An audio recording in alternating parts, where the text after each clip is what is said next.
समलैंगिकता को supreme court ने अप्राकृतिक और गैरकानूनी ठहराया है। इसी मुद्दे पर बातचीत करने के लिए हमारे साथ सुप्रीम कोर्ट के एडवोकेट RS सूरी जी मौजूद हैं। आइए जानते हैं कि उनकी इस विषय में क्या राय है। सर, ऐसे मुद्दों को सुप्रीम कोर्ट का जो फैसला आया है, वैसे मुद्दों को आप किस तरीके से देखते हैं? जी, मेरे ख्याल में हाई कोर्ट ने बहुत प्रेगमेटिक जजमेंट दी थी।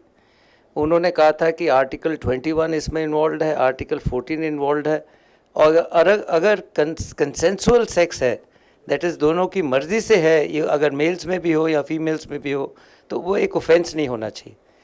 377 सेक्शन जो है वो अगर कंसेंसुअल सेक्स भी है और एडल्ट्स की अपनी मर्ज़ी से हो रहा है और अपनी प्राइवेसी में हो रहा है, तो भी ये एक ऑफेंस है। सो मेरे ख्याल में सुप्रीम कोर्ट को अपहेल्ड करना चाहिए था हाई कोर्ट के ऑर्डर को, बट सुप्रीम कोर्ट ने शायद ये बोला है कि लेजिस्लेचर ठीक बॉडी है इसके बारे में डिसाइड करने के लिए। बट लेजिस्लेचर इस पर्टिकुलर मुद्दे पे अनकॉन्स्टिट्यूशनल चीज़ जो है आर्टिकल 14 और आर्टिकल 21 नई डायमेंशन मिली है मेनका गांधी जी के केस के बाद अभी, और मेरे ख्याल में जस्टिस शाह और जस्टिस मुरली की जजमेंट बहुत अच्छी थी हाई कोर्ट की, जो कि सुप्रीम कोर्ट को अपहोल्ड करनी चाहिए थी। तो सर, आपको नहीं लगता कि ऐसे फैसले से लाखों लोगों के अधिकारों का हनन भी हुआ है?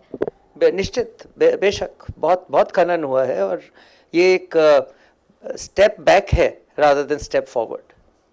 सर, 377 आर्टिकल 377 के संशोधन की भी बात कहीं ना कहीं की गई है, तो उस पर आपकी क्या राय है?